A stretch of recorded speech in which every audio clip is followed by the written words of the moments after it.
Could you please state your name and describe what you do? I am Shirin Neshat, and I'm a visual artist, photographer, video artist, as well as a filmmaker. Would you say that your work has always had a sort of political engagement at its core? Yes, my work has had political nature at its core, mainly because I'm born Iranian, and I think it's very difficult as an Iranian to find either psychological or emotional space from political issues. Really, it's a part of our everyday reality, whether we live inside or outside of our country. And why art? So why did you take to the visual arts to sort of convey a message or talk about your own past? What was it about art making that grabbed you? Well, my relationship to art has evolved over the years.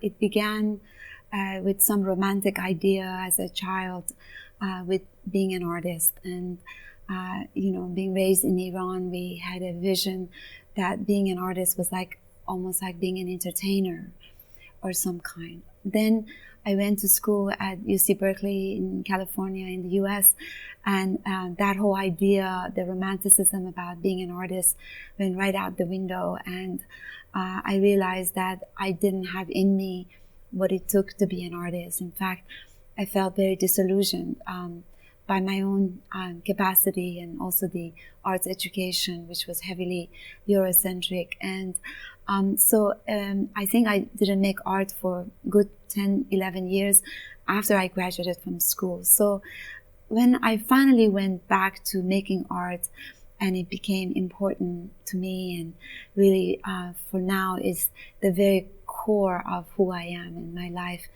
it's because I feel that making art, it's an incredible way of communication. It's that artists are not biased, that we're not making work with any specific agendas. We're able to inspire and mobilize people without having any specific strategies. And I am personally moved by thousands of artists and filmmakers and musicians, and I want to give myself that challenge of also making work that might impact people emotionally and politically. So it's almost like you lost the romance and then found it again.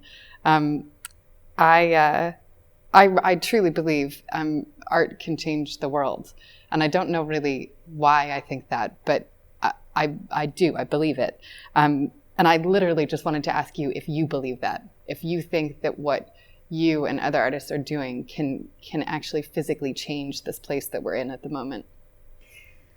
I remember very clearly that a friend of mine who was a filmmaker, and when I was starting to make films and study film, he gave me a list of films to see that were master filmmakers, and he told me, please make sure you write down the name, the date, and the hour that you watched those films, because your life would change forever, that you will never be the same person again. And I didn't quite believe him, but it really did. There were times in which I have encountered art in a way that was truly a transformative experience. And I was never the same. And I think that there are low moments in my life where I fall into doubt about what I'm doing and the importance of what I'm doing, and whether there's any value in that. And I keep going back to those moments, and that those artists, those filmmakers, those people who, with their creative process, have transformed me and really made me have faith in the power of art and the way in which communicates with the viewer. Yeah, and I think what you do that is maybe markedly different to some other sort of political artists is your work's really graceful and actually quite seductive in both its pace and its sort of visual aesthetic narrative. Do you feel that you're trying to find a balance between sort of a harsher reality and then beauty, or that you're joining them together in some way? It's interesting you asked that question, because I think the very nature of my work is this confrontation between the opposites. I think we live in a world that is full of horror and violence and dark politics and genocide and oppression and dictatorship, and yet there's so much humanity in what we see, what we experience every day. And there's a part of me that, even if I have to look at myself, I see the good and, you know, the evil, and I see everything in the form of contradiction. And I think that in some ways I feel more truthful as an artist when I show that everything is in a form of paradoxical. And every photograph, every video that I've made, every film that I've made has really exaggerated that point of life that is so disturbing, so horrifying, so violent. And yet there's so much poetry and so much emotions and so much humanity in those narratives and the characters. So I believe that in me there is an optimist that sees that there's always a light at the end of the tunnel, and that's what defines my narratives. So, being a bit more specific, I'd like to just talk about your series Women of Allah, where you write on the surface of the photograph covering any part of an exposed woman's body in text. I imagine the act of you actually doing that, like taking a pen to a photograph, quite moving. What's that like as a process, or what was that like as a process for you? For a person who's really interested in the moving picture, and I've been for so long fascinated with collaborative work and getting out of the studio and making work that is team-oriented and outdoors. And there's something very wonderful about using my hand, the labor that it takes, the skill and the craftsmanship of calligraphy, something that I only taught myself, that I'm not really trained. And that is extremely meditative. It's a little bit like putting my makeup on my eyes. It becomes habitual, and that over the time I get better and better at it. But my fascination with calligraphy and its craftsmanship comes back to the Persian culture, to the Islamic art, history of Islamic art, and how that idea of beauty and aesthetic of calligraphy, it enriches, I'm sorry, I lost the track of that one. The thing for me with those pieces is again, it comes back to that point you were making about balance, but that they both obscure the woman further, but also sort of give it an actual tangible narrative, right? If you can read the words, you've given voice to these women. But as I said, that like physical act of drawing over a very unexposed body already, I can just imagine is a massively moving process for you as an artist. Well, I have to say, first of all, the reason I think it's important, and goes back to your earlier question, that talking about the paradoxical in my work, in a Woman of Allah, there was the female body, it was the weapon, it was the veil that obviously represented something very controversial, and then there was the text, and I think that to me the text became like a voice of the woman that was so silent, and I used poetry by Iranian women, and then came the aesthetics and the calligraphy, the craftsmanship of writing calligraphy on the picture. That was another form of opposition to the weapon and all that political iconography, such as the veil, that sort of re-emphasized the Islamic art tradition that was so much paid attention to form of mysticism. So the idea of this meditative experience of me writing hours and hours with my hand over an image that was armed and with a woman with a veil, there was there was an action that was full of contradiction. This highly stylized and carefully crafted calligraphy next to this explosive icon, which is the weapon.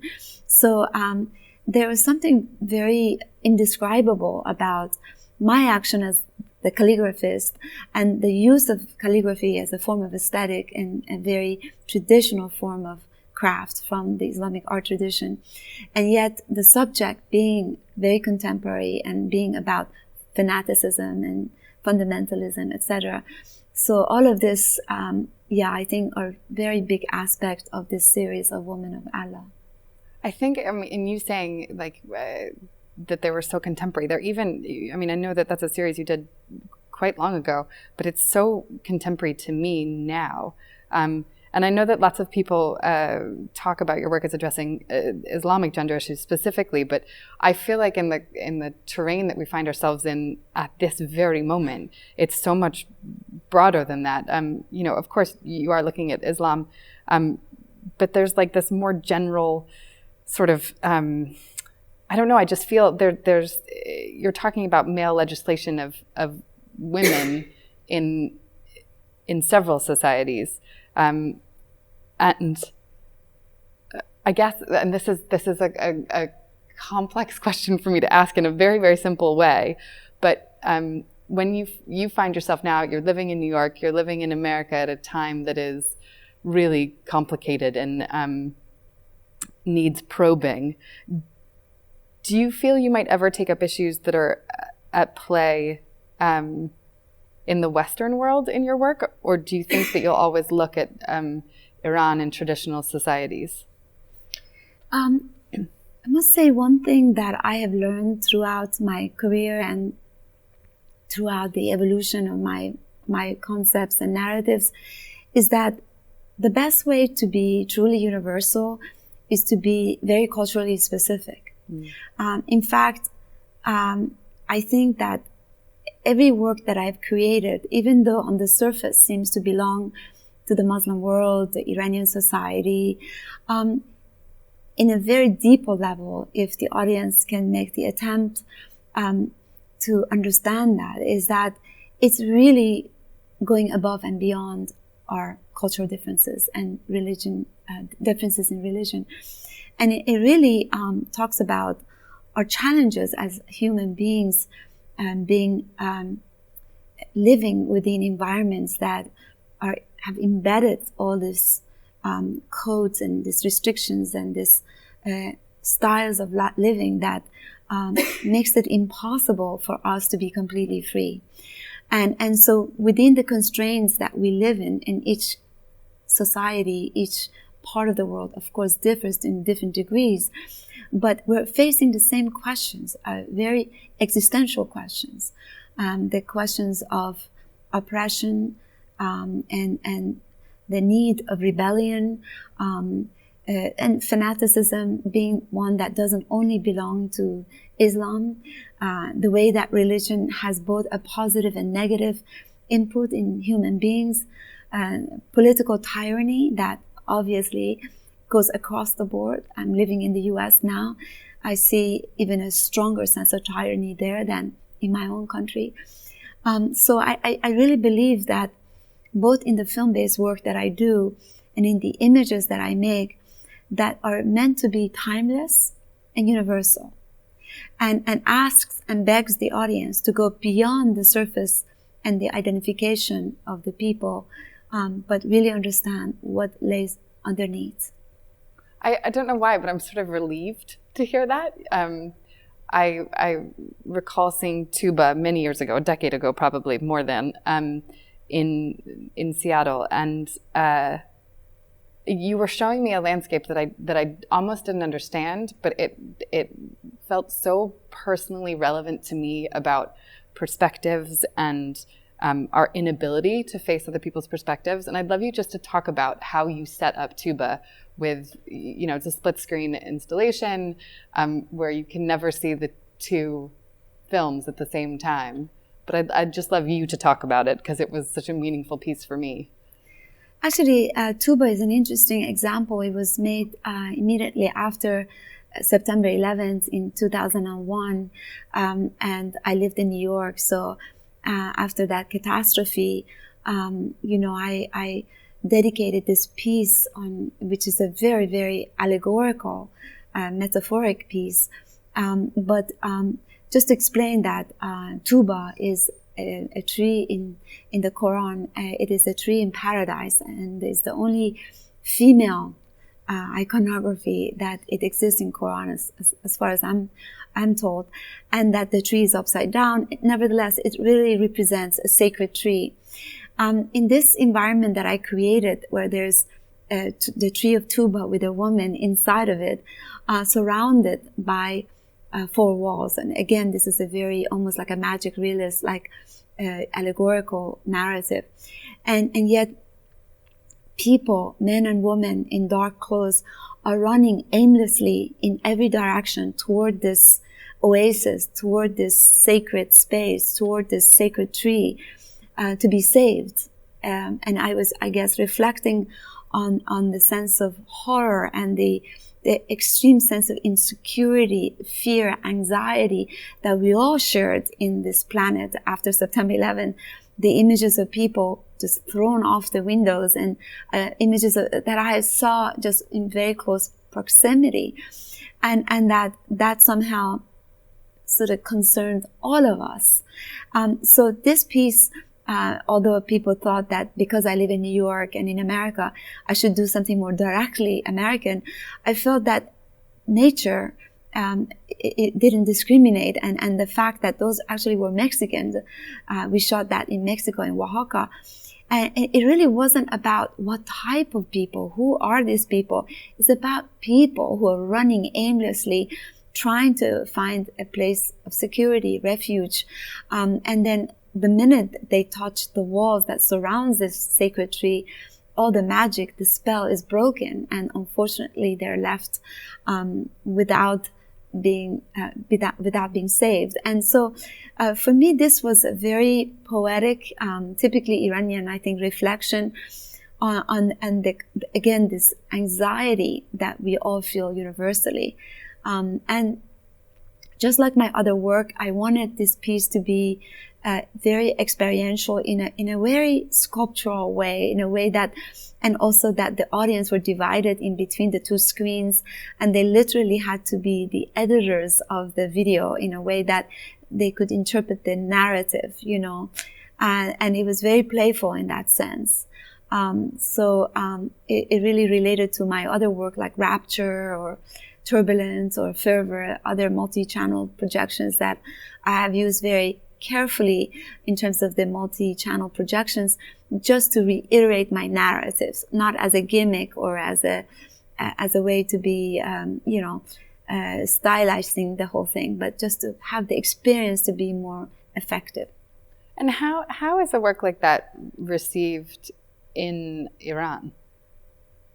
It's very interesting because Iranian people are deeply poetic people, because we come from centuries of mystics and poets, and Iranian people are very well versed, and they have all their lives they have recited poetry and learned poetry, and poetry in many ways, metaphoric language, has been a way of life also, because we have no freedom of expression and we've had so much censorship. So a lot of artists, filmmakers, poets, they use poetic language in saying everything that is not allowed to be said overtly. So Iranian people are very trained at reading poetic language in that way. So for me, being an Iranian, and it comes very naturally to do the kind of work I do. But for the Iranian audience, it also becomes very natural to be able to read between the lines. So they really understood the metaphors. Of course, my work is not shown in Iran, but only through internet and whoever was able to travel abroad and experience the piece. And are you still banned from going there?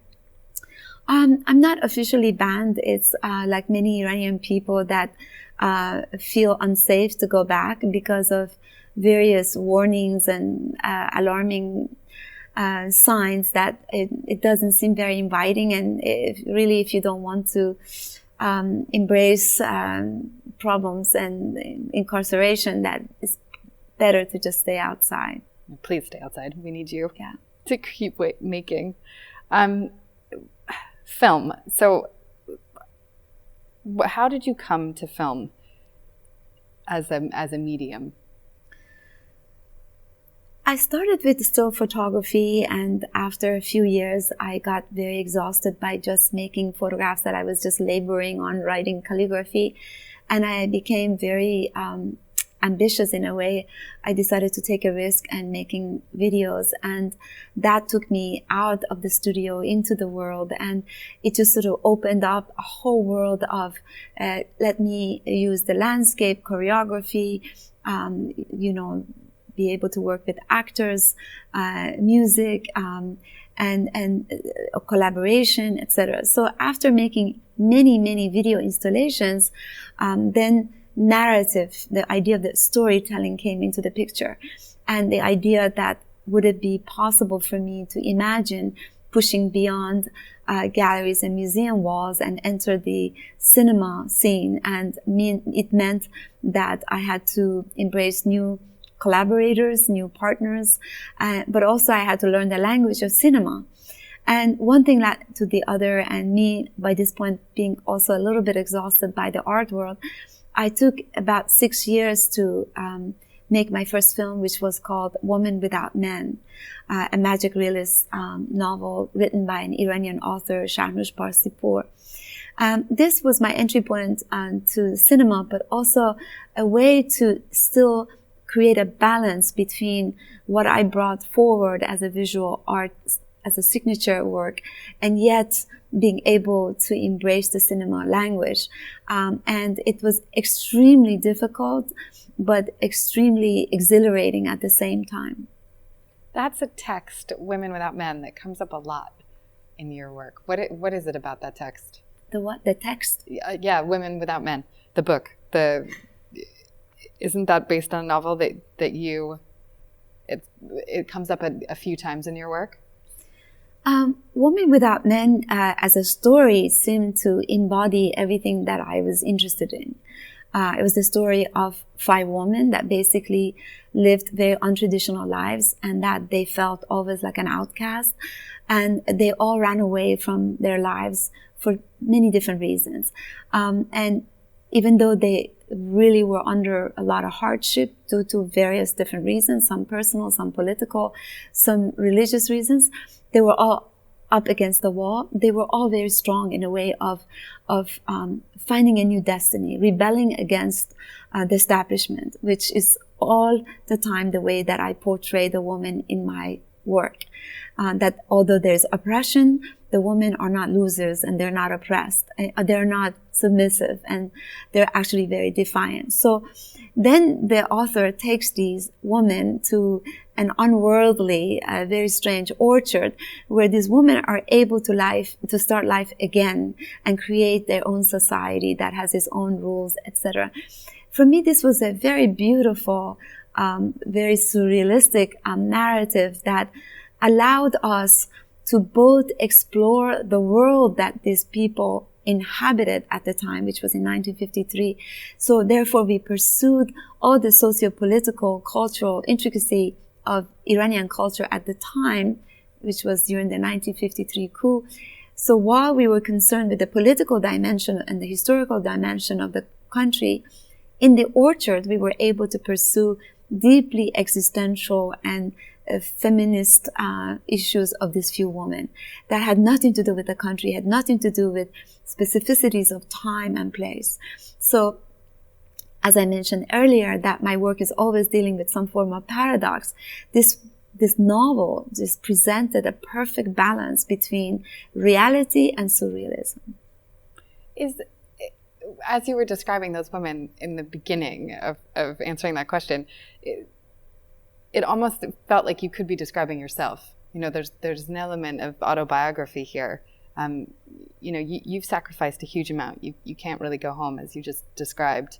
How much of your work is autobiographical? Well, it's very interesting. The question is very interesting because I always tell people that my work is really deeply very personal, even though on the surface seems to be so concerned with larger socio-political religious issues. And it's precisely that way that I feel conflicted in between deeply existential, emotional issues of myself as a human being, as a woman, as an Iranian, as someone who's born and has had to live within a certain parameters and situations, a life in exile, separation from family, everything that has made me into who I am. And I mean emotionally, psychologically. And yet, I'm not interested in making autobiographical work because to me that's not so interesting. I'm very interested in the world that I live in. I'm interested in the social political crisis that concerns everyone above and beyond myself. So I think everything that I do, from a photograph to a video to a movie, is about the bridging between the inner and the outer, the individual versus the community, and really facing my own personal, emotional, and anxieties and fear of the world, yet hopes, etc., together with really major issues that I'm facing in the world that are very critical and very horrifying and really concerns me. So it's always this kind of dialogue and this sort of bridge in between the two. And for that reason, if you see, there's always a female protagonist in my work, but always there's this world that she inhabits that's very complex. I think on that note, I'm just going to say thank you. It has been a real and true privilege and honor. So thank you very much. Thank you so much.